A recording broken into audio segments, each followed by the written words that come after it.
คนเข้าสู่ช่องของกิ๊กสาวดาวสารเด้อมือนี้เองเนาะทุกคนเรากิ๊กไก่เคลียร์พื้นที่โทรศัพท์อย่างไรเลยเนาะทุกคนละก็คือมีโอกาสได้มาอัพคลิปให้พี่เอฟซีเบิ้งตลอดเด้อส่วนนี้ด้วยเพราะว่าเคลียร์พื้นที่โทรศัพท์ไปได้หลายแห่งทุกคนหลายอีหลีเนาะทุกคนเนาะแล้วก็คือตอนนี้ฮัน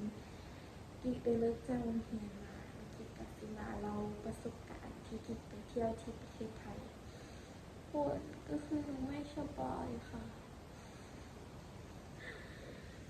ที่กิ๊กไปเที่ยวประเทศไทยมาแต่ว่าบ่ได้เที่ยวอยู่ที่ไกลๆกิ๊กไปเที่ยวที่กรุงเทพเลยนะทุกคนเนาะเพราะว่ามันก็เป็นครั้งแรกเลยที่กิ๊กได้เข้าไปในกรุงเทพนะทุกคนเนาะสมัยกิ๊กก็ยังอยู่แถวที่ยังบ่ทันฮอดกรุงเทพเทื่อแต่ว่าไปเทื่อนี้หันนะอยู่ในกรุงเทพเลยจริงค่ะกรุงเทพอีหลีเลยเนาะทุกคนเนาะก็คือกิ๊กไปฮันกิ๊กไปมื้อวันวันพุธทุกคนไปมื้อวันพุธฮอดไทยวันพฤหัสตอนประมาณนึงแหละตอนเช้าวันพฤหัสตอนเช้าออกจากสปป.ลาวไปตอนแรกของวันพุธไปฮอดพุ่นตอนเช้าของวันพฤหัสทุกคนแล้วก็กลับในมื้อวันกลับมื้อวันอังคารบ่ว่ากลับในมื้อวันอังคารตอนเศร้าในละนั่นแหละที่แบบสมองเลื่อนเลยไปประมาณไป7 มื้อทุกคนเราจักงานไปมี7 มื้อแต่ว่าถ้านับมื้อเที่ยวกันแต่ถ้านับมื้อเที่ยวซื่อๆกันมีแต่5 มื้อทุกคนเพราะว่าอีก2 มื้อนั้นเป็นมื้อเดินทางซื่อๆเราทุกคนเนาะก็ฮอดกับมื้อที่ออกจากประเทศไทยตอน6 โมงเช้ามาฮอดมื้อสานกันตอน1 โมงแลงทุกคนเพราะว่าได้นั่งเครื่องบินมานะทุกคนเนาะแล้วกิ๊กสิเล่าตั้งแต่ตอนต้นจนจบเลยตั้งแต่ตอนที่กิ๊กไปเที่ยวประเทศไทยเลยนะทุกคนเนาะคือตอนไปเขาได้ขี่รถไฟไปทุกคนแต่ว่าสิไปขี่รถบัสไปเบิ่งรถบัสทุกคนพอไปเบิ่งรถบัสไปฮอดไปฮอดคิวรถบัสปุ๊บทุกคนแต่ว่ารถบัสหั่นน่ะเต็มราคาได้เป็นจ้างรถตุ๊กหรือรถจัมโบ้3 ล้อแหละไปที่สถานีรถไฟปุ๊บไปถามเลยเพื่อนว่าพี่รถไฟยังไอ้ใดแด้เพื่อนบอกว่าบ่มีอันเตียงนอนจังซี่เราก็เลยว่าเพื่อนว่าได้ไปสับรางอยู่ที่ประเทศไทยจังซี่น่ะดิฉันก็เอาคือกันเพราะว่าจังได๋ก็ได้เอาเครื่องมือไปกวดมาทุกคนว่าก็คือนางถล่มไปฮอดว่าไปฮอดประเทศไทยดีแต่มันบ่ไกล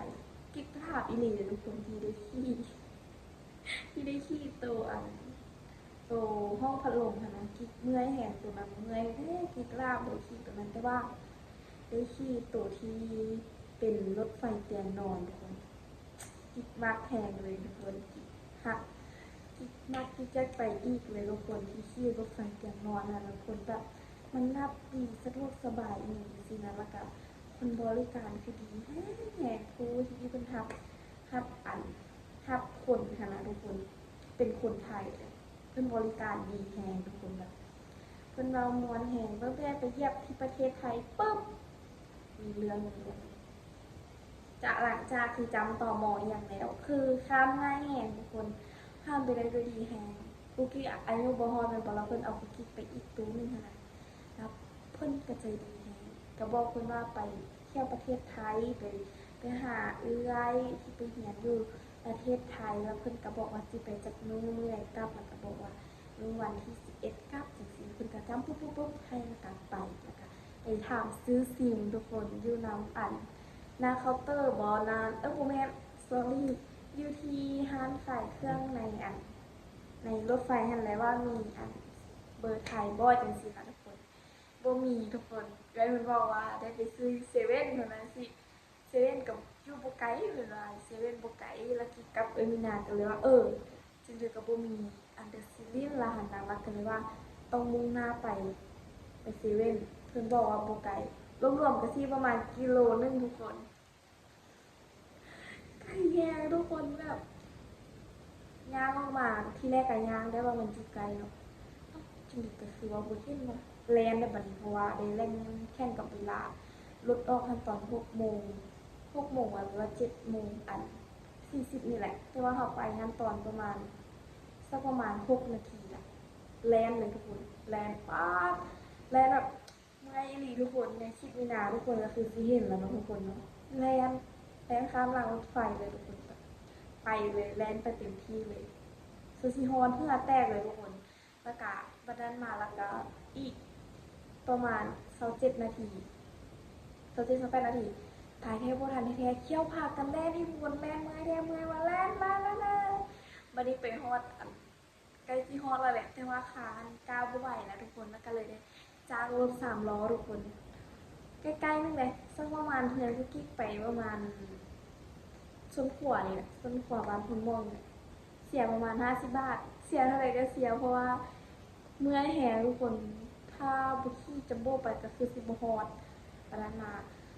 ในปลากะฮอดอะไรในปลาก็ยืนทางรถไฟแหละบุกินข้าวบุกินน้ำเลี้ยงกินฮอดแล้วก็ลงใจแล้วก็พากันไปกินข้าวอยู่ที่สถานีรถไฟ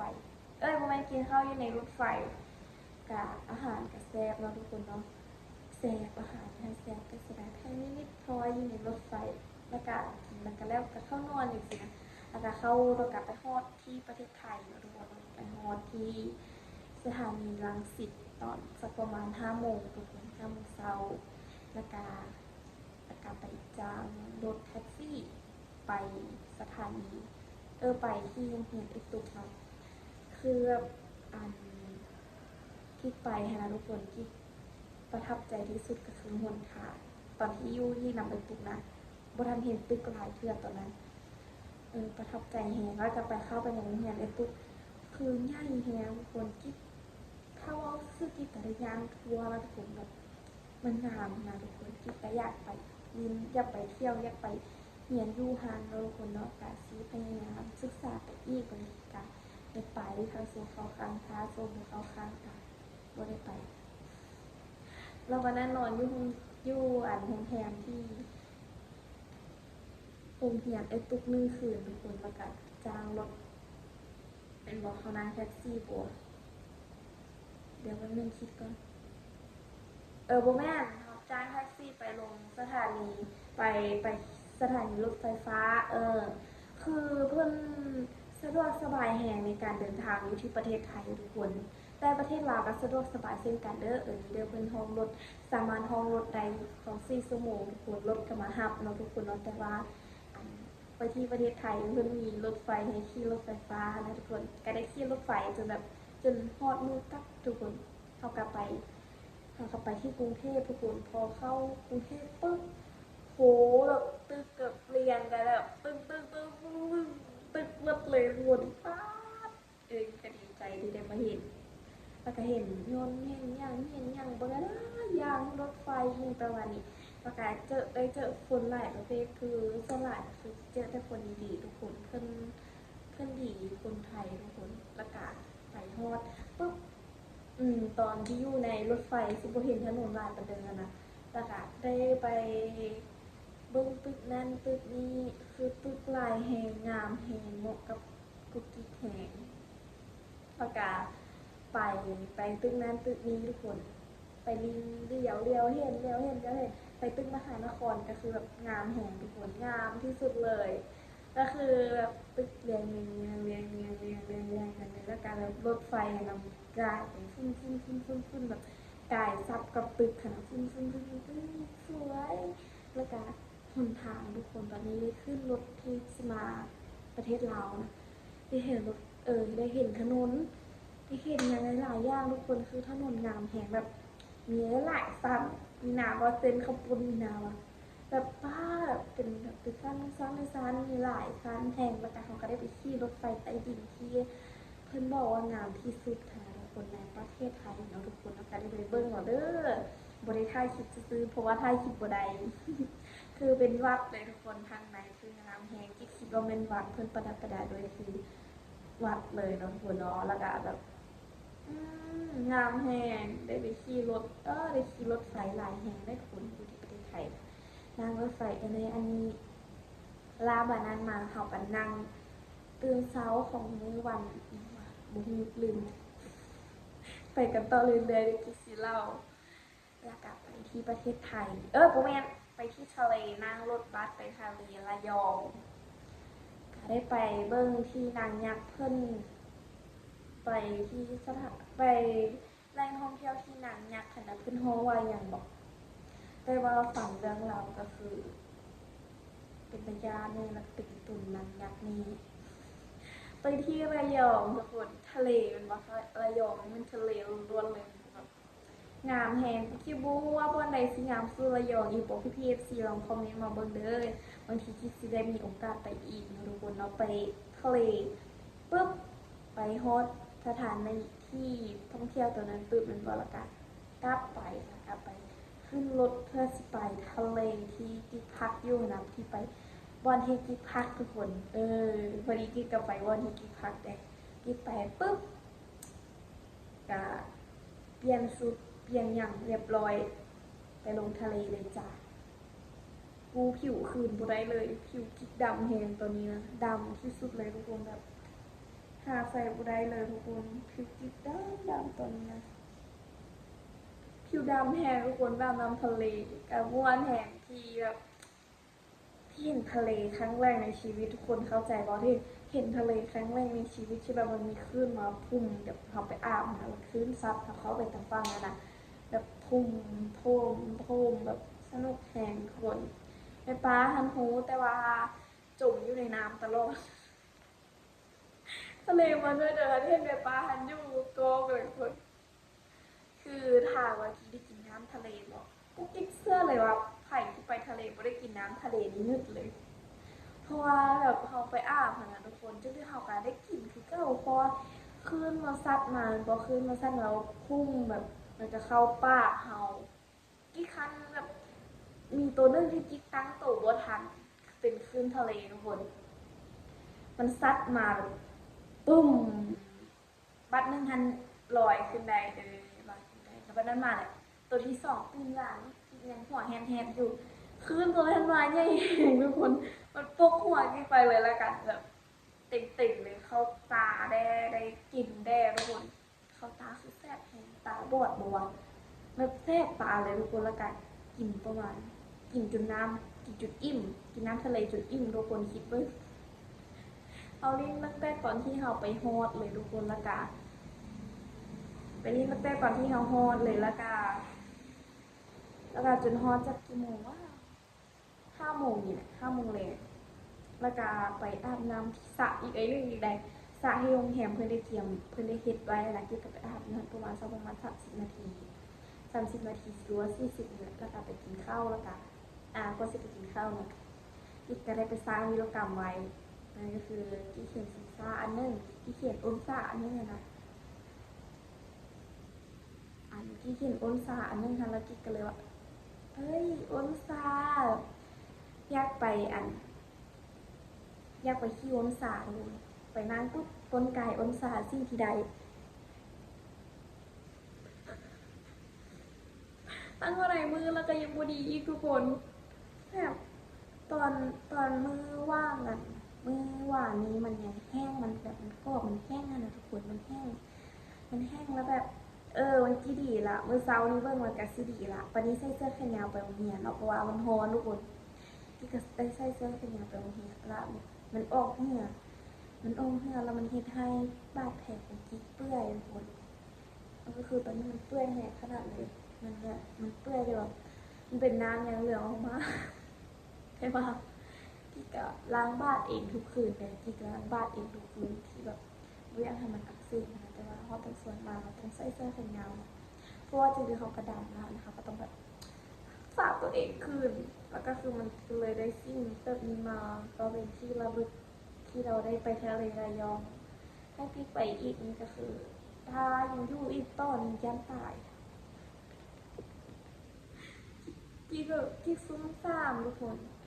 ที่ไปนอนโรงแรม2 คืนที่หัวต่ำฟ้า2 คืนเติงไม่ได้ต่ำคือคนธรรมดาเลยแบบเติงอย่างนี้ที่ขนาดเติงแบบนี้เลยละกันสิ่งที่เจ็บที่สุดก็คือไปทะเลค่ะ ดีแต่ได้อาบน้ำทะเลแบบเจ็บที่สุดเลยไปทะเลน่ะกับมันเถื่อพื้นที่มันบ่แมันพื้นหญ้ามันเป็นพื้นซีเมนต์มันเป็นพื้นซีเมนต์ที่เราเจ้าเอ็กซ์ตาซื้อนะมันก็แบบมันเป็นอะไรวะสีทรายนะสลิดอันบนทรายตรงนั้นมันนั่งแล้วก้นตายนะทุกคนแล้วก็เลยหัวจิ้มพื้นเต็มกาเลยแล้วก็ได้บาดแผลมาเป็นที่ระลึกเนาะพอกลับฮอดลงซานปุ๊บให้แม่พาไปล้างบ้านเลยจ้าเพราะว่าโบล้างบ้านทันกิกก็คือซีเจ็บไปทุกคนลากิกาได้ไปขึ้นลาหลังจากนั้นก็ได้ขี่เรือกลับไปที่พุ่นนทุกคนเนาะที่ตรงไอ้นั่นอะลูกกานั่งรถบัสกับลองกลับไปที่นั่งรถบัสกลับไปที่กรุงเทพมหานครแล้วก็ได้ไปใช่ไหมกลับไปกรุงเทพมหานครปุ๊บไปนอนวัดที่ตุ๊กไปจำยุหันหลายคนแล้วกันตื่นเช้าจากวัดเขาก็ได้ไปตึกมหานครที่แบบสูงที่สุดตัวหรือว่าอันดับ2ของประเทศไทยคือแบบกิ๊กไปยืนที่กระจกมันคือว่าได้เป็นตายานขนาดนั้นแต่ว่าแม่ปะคุณกับพี่นาจามแบบกิ๊กนอนอยู่ในห้างเลยแล้วก็คือกิ๊กไปตากแดดนะแบบเจ็บหัวนี่แบบสุดๆเลยไปตึกมหานครแล้วก็ไปวัดอรุณงามแหงวัดอรุณงามแหงทุกคนละกาเมื่อกี้มีสายของเขาแล้วก็ไปวัดอรุณสักประมาณว่าจะไปใส่สุดไทยแต่ว่าเวลาบุกมาแล้วเพราะว่าเขายังซีได้กลับไปที่วัดอีกทุกคนแล้วก็กลับไปที่สนามบินดอนเมืองไปพักที่สนามบินดอนเมืองแล้วก็ตื่นตอน3 โมงเช้าแล้วก็ขึ้นจ้างรถไปที่สนามบินแล้วก็ได้นู่นนี่นั่นอยู่ทางนั้นแล้วก็ได้กลับเสาปอลาวเนาะทุกคนแล้วก็ได้กลับบ้านสิ่งที่ประทับใจที่สุดก็คือหนทางแล้วก็คนที่ประเทศไทยขึ้นใจดีแล้วก็ได้ไปเจอหลายๆสิ่งหลายๆอย่างเปิดหูเปิดตาเนาะทุกคนแล้วถ้าถามว่ายังอยากไปอีกโบที่ก็อยากไปแต่ว่าต้องใช้เวลาตรงนี้นะทุกคนเพราะว่าเงินเบิดแล้วค่าปียนตอนกับ3,600หรือว่า3,700 บาทแล้วก็ค่าตอนไปตัวตัวรถไฟ997 บาททอน3 บาทแล้วกันซื้ออย่างที่เขาอยากได้เนาะแล้วกันมีคนนำเที่ยวเนาะทุกคนแล้วก็ที่เป็นประมาณนี้เลยทุกคนถ้าไปไทยก็คือลอตเตอรี่เนาะว้าวไปทุกคนเดี๋ยวกิ๊กมีโอกาสให้หน้ากิ๊กกัสิไปที่ประเทศไทยตอนนี้จักหน่อยอ๋อตอนนี้ฮอร์โมนไปหักเล็กน้อยแล้วเดี๋ยวมื้อหน้ากิ๊กซี่มาเราถึงประเทศไทยไม่เบิดเวลาแล้วทุกคนฮอร์โมนไปหักน้องๆแล้วเนาะทุกคนหักน้องๆที่ชิวเฮียละอันกิ๊กไปอีกนี่กิ๊กซี่ไปนั่งรถไฟไปเดี๋ยวนี้กิ๊กซี่ไปนั่งรถไฟเต็มนอนไปเพราะว่ามันสะดวกสบายแหงนั่งรถไฟไปนี่นะทุกคนยอดเลยกิ๊กมากแหงเดี๋ยวกิ๊กไปก่อนเลยทุกคนในคลิปวิดีโอนี้เนาะทุกคนนะการซีวอลตั้งแต่ต้นจนจบประมาณนี้เลยเด้อทุกคนเดี๋ยวคลิปนี้น้องกิ๊กไปก่อนทุกคนถ้าใครมาคลิปนี้อย่าลืมกดไลค์กดแชร์กดซับสไครป์เพื่อเป็นกำลังใจให้สาวมาคนนี้เด้อทุกคนเด้อเพราะว่าน้องจะได้ไปโทรศัพท์เครื่องนี้มันก็บ่ได้ดีแล้วเนาะทุกคนมันเริ่มเสื่อมสภาพมันแล้วทุกคนเพราะว่าที่ใช้เป็น iPhone 11ถ่ายคลิปเนาะทุกคนเนาะ iPhone 11ธรรมดาแล้วก็อีกสักประมาณ5 เดือนข้างหน้าสิได้ไปเอาโทรศัพท์เครื่องใหม่ถ้าพื้นที่บ่เต็มไปทุกคนเดี๋ยวคลิปวิดีโอนี้น้องคุกกี้ขอตัวลาไปก่อนนะทุกคนเด้อฝากคนโฆษณาฝากเองดูพี่น้องคุณเดี๋ยวน้องคุกกี้ไปก่อนพี่ FC ฮอนมุงไปขับเด็กดอยนะเดี๋ยวน้องๆสิให้อยู่ที่โรงเรียนเราทุกคนเดี๋ยวน้องคุกกี้ไปก่อนเด้อบ๊ายบายเจอกันคลิปหน้าเดี๋ยวเจอกันใหม่ที่ประเทศไทยเด้อเดี๋ยวหน้าสาวลาวคนนี้สิไปเที่ยวประเทศไทยอีกเด้อบ๊ายบาย